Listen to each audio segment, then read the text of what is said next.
Hello guys, you are watching Tech World One YouTube channel.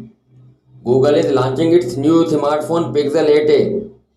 Google Pixel A series phones are some of the best budget Android phones.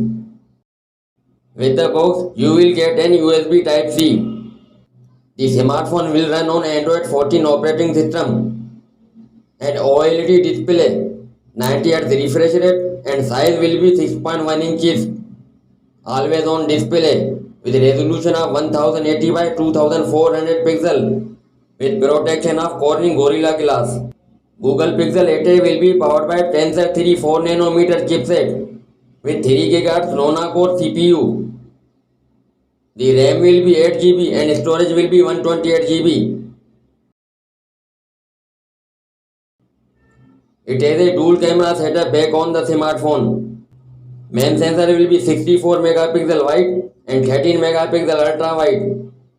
And front camera you will find 13 megapixel. If talk about the fingerprint, there will be under display optical fingerprint reader.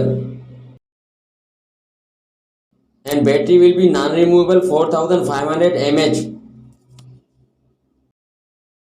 That's all for now. Guys, subscribe my channel for more videos. Thanks.